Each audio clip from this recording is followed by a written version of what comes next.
नमस्कार बंधुओं, मैं हूं आपका मित्र शक्ति पांडे सिडनी ऑस्ट्रेलिया से और स्वागत करता हूं अपने चैनल पर। तो चलिए मित्रों, देर न करते हुए शुरू करते हैं माई लाइफ शब्दों में भाग 22। तो इसके पहले के वीडियो में मैंने आपको बताया कि किस प्रकार से मैं हॉस्टल से निकल करके और अपनी ज़िंदगी शुरू की। और जब मैं बाबुलनाथ के दर्शन करके वापस आ रहा था तो सीढ़ियों से उतरने के बाद में मुझे पैडर रोड क्रॉस करना था। तो सामने सिग्नल था, मैं सिग्नल का इंतजार कर रहा था क्योंकि पैडर रोड बिजी बहुत रहता है।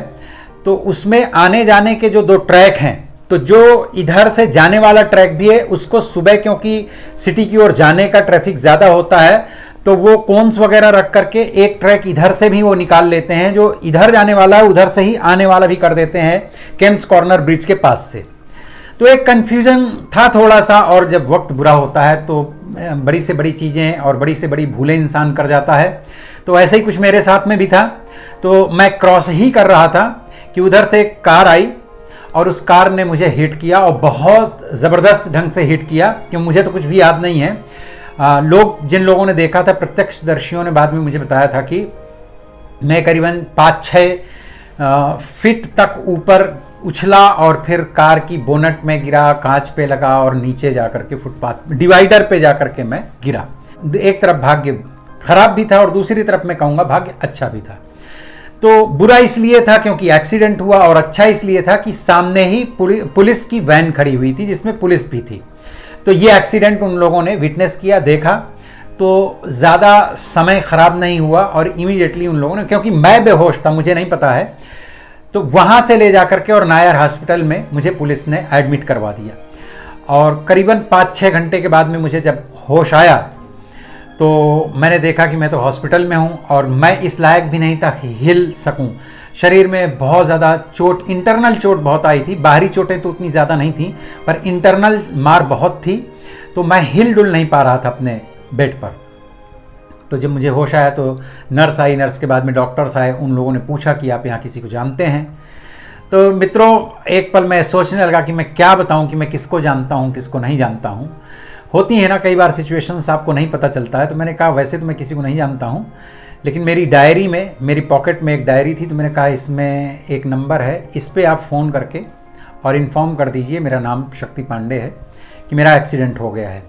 तो वो असल में जिनका था, वो जो मुंबई के लोग होंगे उनको पता होगा, हैदराबाद स्टेट नेपेंसी रोड में है, जहाँ पे सारे IAS PCS रैंक के लोग रहते हैं, अधिकारी। तो वहाँ एक आयकर विभाग में कमिश्नर थे, उनसे मेरे बड़े अच्छे संबंध थे। तो मैंने उनके घर का नंबर दिया था। तो उनको समाचार पहुँचा, तो उन्होंने फिर छात्रावास में समाचार पहुँचाया। छात्रावास में जैसे ही पता चला तो वहाँ से तो कम से कम 100 लोग आ गए। और इतने सारे लोगों को आया देख करके फिर नर्स ने आकर के पूछा कि भाई, जब हम पूछ रहे थे आपसे कि आप किसी को जानते हैं तो आपने तो कह दिया था कि नहीं, और इतने सारे लोग मिलने आए हैं आपसे। तो मैंने कहा कि उनमें से किन्हीं 1-2 लोगों को आप मेरे पास बुलाइए, मैं उनको समझा देता हूँ। तो 1-2 लोग मेरे पास मिलने आए और उनको मैंने बताया कि भाई आप एक तरह से एक साथ में इतने लोग मत आइए, क्योंकि नायर हॉस्पिटल और मेरा हॉस्टल बहुत दूर नहीं है। मुंबई सेंट्रल के पास में नायर हॉस्पिटल है, स्टेशन के जस्ट नज़दीकी, और मैं इधर ग्रैंड रोड वेस्ट में था, तो बहुत दूर नहीं है। और जैसे हॉस्टल में पता चला तो सब लोग आए थे मुझसे मिलने के लिए।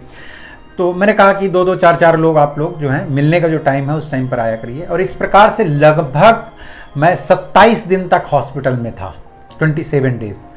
और उस वक्त मुझे जीवन में ये पता चला कि मित्रों का क्या मतलब होता है। मेरे मित्रों ने मुझसे आग्रह किया कि हम आपके घर में सूचित कर देते हैं, लेटर लिख देते हैं, फ़ोन कर देते हैं, आप नंबर बता दीजिए या एड्रेस दे दीजिए। तो क्योंकि मेरे ब्रदर हॉस्टल में रहते थे तो वहाँ पर फ़ोन लगा हुआ था, तो मैं दे भी सकता था।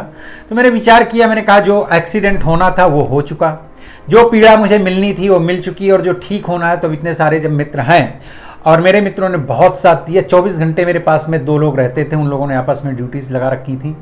और जितने दिन मैं हॉस्पिटल में था, मुझे एक भी दिन किसी ने अकेला नहीं छोड़ा, और मेरा इलाज भी हो रहा था। चूँकि जिस प्रकार का प्रेशर आया था, मैंने बताया कि किनको मैंने फ़ोन करवाया था, वहाँ एक घटना हुई। क्योंकि वो व्यक्ति जिसकी गाड़ी से मेरा एक्सीडेंट हुआ था, वो भी वहाँ पर मौके पे थे, और वो कंपनसेट करने के लिए तैयार थे, क्योंकि पैसे वाले होंगे इस एक्सीडेंट के बदले, कि मैं अगर उनके खिलाफ ये सब केस वेस नहीं करता और इसको यहीं पर ख़त्म करता हूँ मुद्दे को, तो वो मुझे कंपनसेट कर देंगे। तो उस बीच में मुझे एक बहुत अच्छी किसी ने नसीहत दी थी, नसीहत कहें या परामर्श दिया था। तो मिसेस कमिश्नर जो थी उन्होंने मुझसे एक बात कही कि देखिए, पता नहीं आपके किस जन्म का ये है पाप जिसका परिणाम ये एक्सीडेंट हुआ है। आपसे हुई होगी जाने अनजाने में भूल, गलती, पाप, अपराध कुछ हुआ होगा, ये उसके बदले आज आपका एक्सीडेंट हुआ। और अगर आज आप इसको कंपनसेट कर लेते हैं कि मतलब इसके बदले आप कुछ पैसे ले लेते हैं, इसका मतलब कि वो जो आपसे गलती हुई थी जिसका आपने खामियाजा अभी ये भोगा, ये आपका फिर से एज इट इज रह जाएगा और आपको फिर किसी दूसरे बहाने से या दूसरी तरह से इसको भरना तो पड़ेगा ही। तो बेहतर ये है कि आप उनके प्रति सौहार्दता दिखाएं और किसी के पैसे का लोभ न करके उनको क्षमा कर दें। मुझे ये बात इतनी सही लगी, जबकि देखिए उस समय में फाइनेंशियल भी बहुत परेशान था और शारीरिक रूप से भी अब मैं उठने बैठने लायक तक नहीं था, बहुत सारी चीज़ें जीवन में चल रही थी। लेकिन मुझे ऐसा लगा कि इनकी ये सलाह ईश्वर के द्वारा भेजा गया मैसेज है मेरे लिए। देखिए क्या होता है, थोड़ा सा उदार चित्त होना चाहिए व्यक्ति को। ईश्वर की सत्ता या ईश्वर का कार्य करने का तरीका आपको समझ में तभी आता है जब आपने उसी प्रकार का अपना दिमाग स्विच ऑन कर रखा हो। तो मुझे उनकी बात में लगा कि ये ईश्वर का मैसेज है। मैंने कहा नहीं, बिल्कुल आपकी बात सच है और मुझे कोई एक पैसा नहीं चाहिए। और हालांकि इस बात को लेकर के बाद में कमिश्नर साहब नाराज भी हुए कि आपको लेना चाहिए, तो वो प्रैक्टिकल सोच रहे थे और वो आध्यात्मिक दृष्टि से उन्होंने मुझे सलाह दी थी। तो मैंने कोई कंपनसेशन उसका लिया नहीं और 27 दिन तक लगभग मैं वहाँ पर था। यह एक छोटी सी और बात है जो मैं आप लोगों के साथ में शेयर करना चाहता हूँ। इस एक्सीडेंट के जस्ट एक दिन पहले मेरे चूंकि मैं थिएटर करने लग गया था, तो मेरे दो काफ़ी अच्छे मित्र बन गए थे। एक है ओम प्रकाश शुक्ला, वो तो सन 2000 में ही चले गए थे अमेरिका, तो वो अमेरिका में हैं। और दूसरे एक मेरे मित्र थे, उनका नाम था संतोष, उनका नाम है, था नहीं अभी भी है, उनका नाम है संतोष अंबस्ट। तो ये दो लोग मेरे थिएटर की वजह से बड़े अच्छे मित्र बन गए थे। और ओम प्रकाश शुक्ला जी रहते थे विले पार्ले में।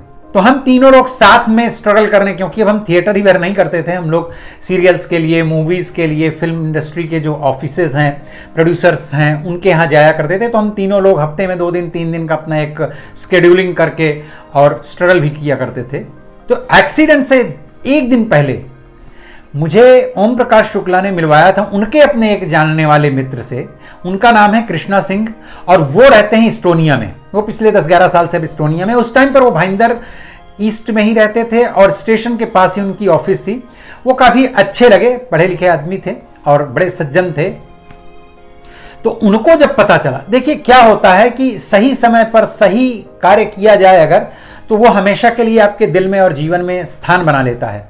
तो उनको जब पता चला, तो एक ही दिन पहले, जबकि मेरी केवल एक मुलाकात हुई थी, पर वो अपने एक उनके मित्र हैं संगम लाल शुक्ला, हम लोग उनको चच्चू चच्चू बुलाते थे, तो उनके साथ वो आकर के मुझे नायर हॉस्पिटल में मिले और बड़ा सहयोगात्मक उनका बातचीत का तरीका था। और उन्होंने मुझे बड़े होप्स दिए, उम्मीद बंधवाई कि आप टेंशन न लें, हम सब लोग आपके साथ में हैं, किसी भी तरह की ज़रूरत पड़ेगी तो हम आपके साथ होंगे। और चलते वक्त वो 500 रुपये मेरे तकिए के नीचे रख के गए, बोले ये आपकी ज़रूरत के लिए, आप ये इसमें मत समझिएगा कि मैं मान सम्मान के खिलाफ कुछ कर रहा हूँ, प्लीज़ इसे आप रखिए। तो मैं उस आदमी को देखता रहा। मैंने कहा देखिए अभी कल ही तो मुलाकात हुई है और मतलब इतना बड़ा दिल। और उस टाइम पर मित्रों 500 कोई बहुत बड़ी रकम तो नहीं थी, लेकिन इतनी छोटी भी नहीं थी भाई। 800 तो मेरा महीने का किराया था घर का, पर रकम से कोई लेना ही देना नहीं है। सामने वाले का जो जेस्चर था, सामने वाले का जो व्यवहार था, वो दिल को छू लेने वाला था। इसकी वजह से जोगी जी के साथ में जीवन में इतने उतार चढ़ाव आए, इतने उतार चढ़ाव आए, मैं उनको जोगी जी बुलाता हूँ। वैसे उनका नाम कृष्णा योगी है, कृष्णा सिंह योगी, लेकिन मैं उनको जोगी जी ही तब से बुलाता आया हूँ। और वो मेरे बड़े अच्छे मित्र बने। वो देश विदेश कहीं पर भी हों, उन्होंने हमेशा मुझे अपने वहाँ होने का जो है तो इन्फॉर्मेशन हमेशा दी है। और आज पिछले 10-11 साल से वो एस्टोनिया में रह रहे हैं, अपनी बेटी के साथ में चले गए थे, वहीं पर हैं। और अब वो खुद भी एक काफ़ी अच्छे यूट्यूबर हैं और उन्होंने कम से कम 1800 वीडियोस बना डाले हैं। उनके 2-3 यूट्यूब पर चैनल हैं और कहीं ना कहीं मुझे वो हमेशा इंस्पायर करते रहते हैं। तो thank you Jogi ji, thank you very much Jogi ji. उस दिन आपने मेरा सहयोग किया था, वो मैं कभी आपको भूल नहीं सकता।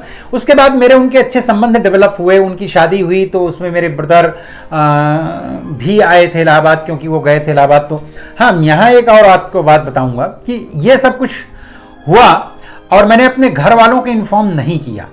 वो सिर्फ इसलिए मैंने उनको नहीं सूचित किया था क्योंकि मुझे पता था कि जो चीज़ें होनी है वो तो हो चुकी हैं।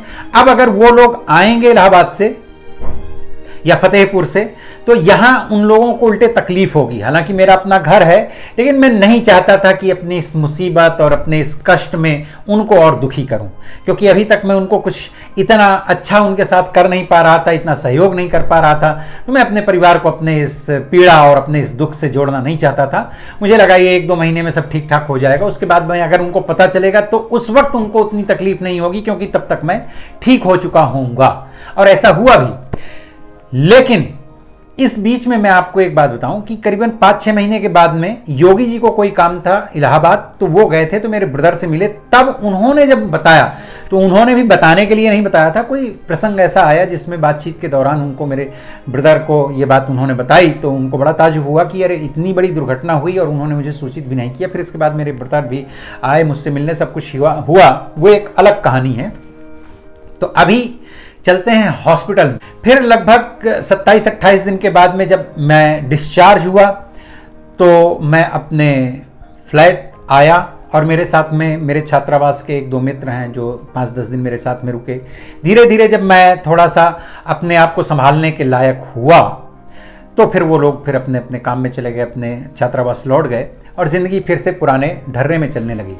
देखिए, अपने काम और अपने उद्देश्य के प्रति बहुत मनुष्य को डेडिकेटेड होना चाहिए। शायद तभी मैं कई बार इस बात को कह चुका हूं कि मैं नहीं मानता हूं कि मैंने कोई बहुत बड़ा मुकाम, बहुत बड़ी मंजिल हासिल कर ली है। लेकिन जब मैं अपने आप को, मैं स्वयं को जब देखता हूं कि आज से 30 साल पहले सन 1985 जब मेरे पिताजी नहीं रहे थे, तब से जिस प्रकार से मेरा जीवन डिक्लाइन हुआ, नीचे की ओर गया, संघर्ष और मुसीबतों के पहाड़ जैसे टूटे थे मेरे ऊपर, और जिस तरह से जिंदगी को वहां से भगवान संभालते संभालते यहां तक लेके आए हैं। आज मैं ये वीडियो अपने घर में बैठ करके और सिडनी ऑस्ट्रेलिया से रिकॉर्ड करके आप लोगों को दिखा रहा हूं और अपने विषय में बता रहा हूं। तो ये इतना छोटा सा भी अचीवमेंट नहीं है, क्योंकि मैंने जैसा कि कहा है कि आप एक जगह से चले और दूसरी जगह पहुंच गए, कुछ खास उसमें रोमांचकारी नहीं है तो ठीक है, उसमें बहुत कुछ नहीं लगता है कि आपने देखा, अनुभव किया। पर मेरी ज़िंदगी जिस प्रकार से ऊपर नीचे, अप्स एंड डाउन से गुजरी, उसमें यहाँ तक पहुँचना भी किसी मिरेकल से कम मुझे नहीं लगता है। तो मुझे लगता है कि ये भी मेरे लिए बहुत बड़ी भगवान की कृपा है मेरे ऊपर कि मैं ये सब कुछ भी हासिल कर सका। तो मित्रों, इस प्रकार से मैं अपने घर आ गया और थोड़ा सा ठीक हुआ। मैं चल नहीं पाता था, मुझसे अभी अच्छी तरह से चलना नहीं हो पाता था। मैं ज़्यादातर टाइम अपने घर में ही रहता था और मैं जहाँ रह रहा था वहाँ बिल्कुल बगल में एक मेडिकल स्टोर था। उस टाइम पर मेरे ख्याल से अभी ये मोबाइल वगैरह कल्चर में नहीं आए थे। तो उस मेडिकल स्टोर में एक राज नाम का लड़का था, जो उसके मामा का मेडिकल स्टोर था, तो वहाँ पर जॉब भी करता था और एक तरह से देखा जाए तो उनके रिलेटिव का था। तो काफ़ी उसको मालिकाना हक भी मिला हुआ था अपने मेडिकल स्टोर में। तो उनके पास टेलीफोन था। तो मैंने फिल्म इंडस्ट्री में जहाँ कहीं पर भी हम अपने फोटोग्राफ्स ड्रॉप करके आते थे, तो पहले जब मैं हॉस्टल में रहता था तो मेरे हॉस्टल के नीचे एक पान वाले की दुकान थी, उसके पास भी टेलीफोन हुआ करता था। तो उसको हम लोग 2 रुपए पर कॉल दिया करते थे। अगर कोई रिसीविंग कॉल आती थी तो हमें केवल इन्फॉर्म करते थे, उसका नाम और नंबर ले करके देते थे, फिर हम पीसीओ से। ये सारा दौर था हमारे टाइम पर।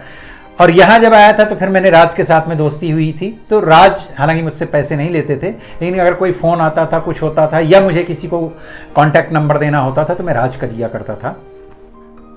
तो मैं उन्हीं के, तो राज के यहाँ ही मुझे फ़ोन आया, अनुपम खेर जी के यहाँ से। वो एक कोई सीरियल था तो उसका ऑडिशन होना था। अब ये मैं बात क्यों बता रहा हूँ यहाँ पर, क्योंकि देखिए मैं चल नहीं पा रहा था, मुझे इतनी तकलीफ थी और मुझे पता था कि मैं इस ऑडिशन में कुछ कर भी नहीं पाऊंगा। लेकिन मुझे लगा कि भगवान ने शायद मुझ तक ये मैसेज भेजा इसलिए है कि मैं अपनी सामर्थ्य को एक बार आजमाऊं तो सही, इसके पहले कि मैं हार मान जाऊं। मैं कोशिश तो करूं। और मैंने फिर कपड़े वपड़े पहने और तैयार होकर के दूसरे दिन, मुझे याद है मेरे घर से लेकर के और भाईंदर स्टेशन तक जाने में करीबन घंटे भर का टाइम लग गया था, जबकि वो हार्डली 4-5 मिनट का वॉकेबल डिस्टेंस था मेरे घर से। वहाँ से मैं अंधेरी आया, अंधेरी से किस किस तरह से पहुँच करके आदर्श नगर में उनका ऑडिशन था एक हॉल में, वहाँ जा करके मैंने ऑडिशन दिया। मैंने जैसा कि कहा कि उस सिचुएशन में मैं ऑडिशन क्लियर कर पाऊंगा ये मुझे पता था कि नहीं हो पाएगा, लेकिन मैं नहीं चाहता था कि मेरे पास तक अगर कोई भी अवसर ईश्वर किसी भी माध्यम से भेजेगा तो मैं उसमें प्रयत्न जरूर करूंगा। सक्सेस होना या फेल होना ये रिजल्ट हैं, लेकिन मैं उस अवसर को लेता कैसे हूं, उस पर रिएक्ट कैसे करता हूं, उस पर एक्ट कैसे करता हूं, ये मेरे हाथ में है।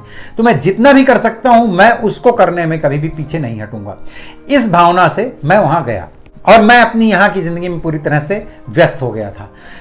तो मित्रों, जब मैं एक्सीडेंट के बाद में थोड़ा ठीक हुआ और सब चीजें एक बार फिर से नॉर्मल हुई, मेरे घर वाले भी मिल करके चले गए, सब कुछ सामान्य हुआ। ये वो 1.5 से 2 साल का समय आया मेरे जीवन में जब मैं थिएटर भी कर रहा था और यंग एज भी थी, मैं दिखता भी ठीक ठाक सा था। तो कुछ लोग मेरे करीब आए, मैं कुछ लोगों के करीब गया, और वो उम्र ऐसी होती है कि उसमें सब कुछ आपको अपने हिसाब से पा लेने की जिज्ञासा और इच्छा होती है।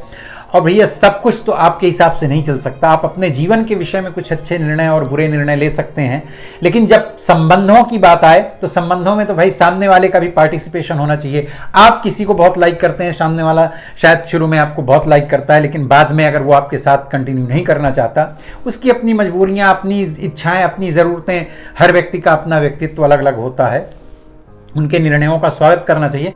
अगर आप किसी से जुड़ते हैं किसी भी लेवल पे, तो फिर आपको उसे निभाना भी आना चाहिए। जितने लोग मुझे जानते हैं, शायद ज़्यादातर लोगों को ये बात पता होगी कि मैं किसी के पीछे पड़ करके रिलेशंस को आगे बढ़ाने पर विश्वास नहीं रखता हूँ।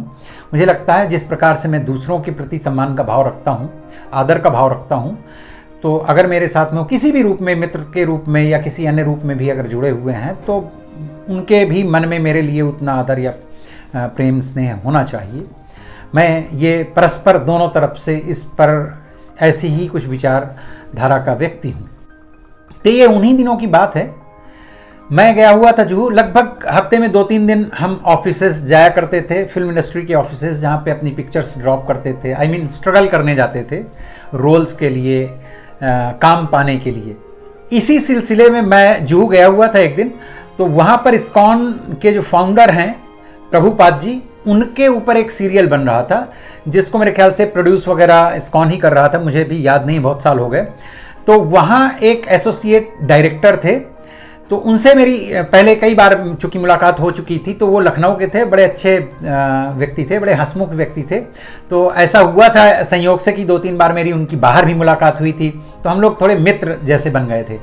तो मैं उन्हीं दिनों उनके पास वहाँ पर गया हुआ था, वो स्ट्रगल का ही सिलसिला था। तो मेरी उनसे मुलाकात हुई, तो बातचीत के दौरान पता चला कि उनकी फैमिली लखनऊ गई हुई है और आजकल अकेले हैं।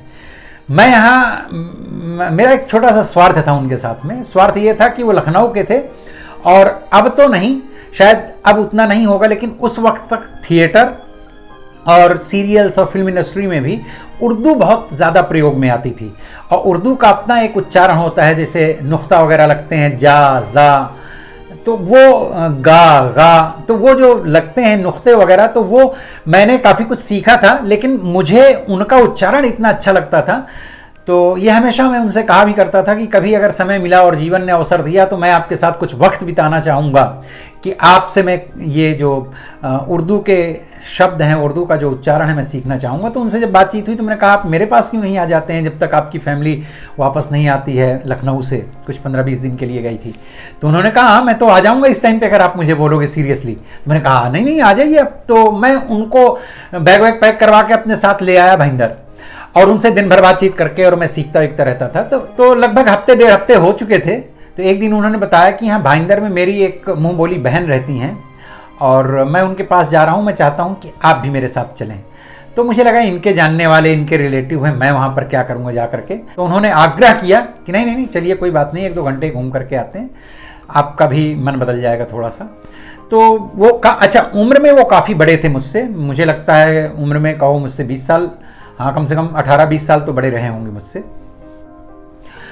यहाँ एक चीज़ और मैं बताना चाहता हूँ कि पिताजी के न रह जाने के बाद से मेरे अक्सर जो मित्र हुआ करते थे वो मुझसे उम्र में काफ़ी बड़े थे। मैं अपनी फैमिली में भी मेरे जो कजिन वगैरह थे जिनके साथ में मैं आज भी बहुत अटैच्ड हूँ और उस टाइम पर भी था, वो सब मुझसे 10 साल, 15 साल, 12 साल, 20 साल, 18 साल ऐसे उम्र में बड़े हुआ करते थे। ऐसा नहीं है कि मेरी उम्र के लड़के नहीं थे, मेरी उम्र के भी कजिन और मेरे भतीजे वगैरह थे जो मेरी उम्र के थे, उनके साथ भी मेरे अच्छे रिलेशंस थे। लेकिन मेरी जो सबसे अच्छी अंडरस्टैंडिंग होती थी वो कुछ ज़्यादा उम्र दराज लोगों के साथ में होती थी। शायद समाज और वो सब चीज़ें उतनी डेवलप हो गई थी। मैं यहाँ पर एक चीज़ और बता दूँ, जब मैं मेरे पिताजी के न रहने के बाद मैं अपने गांव में 2-3 साल था, तो वो लगभग 2 वर्ष तक मेरे जो दादाजी थे, मेरे पिताजी के सगे बड़े ब्रदर, उनका नाम था स्वर्गीय श्री गया प्रसाद पांडे जी, वो जिले स्तर के आदमी थे, बड़े पॉलिटिशियन थे, उनको बहुत अच्छी अंडरस्टैंडिंग थी पॉलिटिक्स की और इन सब चीज़ों की उस दौर की। तो हम लोग एक ही कमरे में सोया करते थे। कमरा इसलिए कह रहा हूँ कि जब हम रूम बोलते हैं तो एक छोटे से रूम का मन में जो है विचार आता है, लेकिन वो कमरा मतलब गांव के बड़े बड़े जो कमरे होते हैं उसमें हम लोग सोया करते थे। तो मेरा सोने का, मेरी चारपाई होती थी, फिर उनकी, तो वो मुझे बहुत सारी चीज़ें बताया करते थे। तो लगभग 2 साल हर रात उन्होंने 2-2, 3-3 घंटे अपने जीवन की तमाम सारी घटनाएं और बहुत सारी ज्ञान और नीति, क्योंकि पढ़े लिखे आदमी थे, अपने टाइम पे उन्होंने प्रैक्टिस नहीं की लेकिन उन्होंने वैदिकी जो है तो पढ़ी थी, वैद्य थे वो, सर्टिफाइड वैद्य थे, पढ़ाई लिखाई की थी, तो अच्छे विद्वान व्यक्ति थे। तो उन्होंने इतना पॉलिटिक्स का और हर चीज़ का ज्ञान दिया था मुझे कि वो सब चीज़ें जो है मुझे अपनी उम्र के लोगों में बहुत कम मिला करती थी।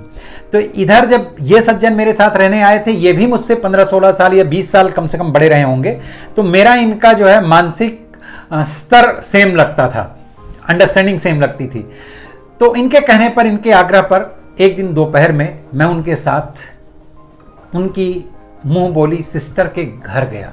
वहां जाकर के मित्रों मेरे साथ में जो कुछ भी हुआ उसने मेरी जिंदगी बदल दी और जिंदगी की हर चीज बदल दी, जिंदगी के हर आयाम बदल दिए। और आज मैं जहां हूं, यहां होने में उस दिन की उस घटना का बहुत बड़ा सरोकार है। तो ये जानने के लिए आप देखते रहिए माई लाइफ शब्दों में सीरीज, और ये मैं रिवील करूंगा माई लाइफ शब्दों में भाग 23 में। तो मित्रों इसी तरह से देखते रहिए मेरे वीडियोस को और लाइक कीजिए, सब्सक्राइब कीजिए मेरे चैनल को, और हाँ वो बेल आइकन प्रेस करना मत भूलिएगा, क्योंकि इस स्टोरी के और दूसरे जो मेरे वीडियोस हैं उनके आने की भी आपको इन्फॉर्मेशन, नोटिफिकेशन मिल सके। इसके लिए मिलता हूँ फिर किसी दूसरे वीडियो में, तब तक के लिए धन्यवाद।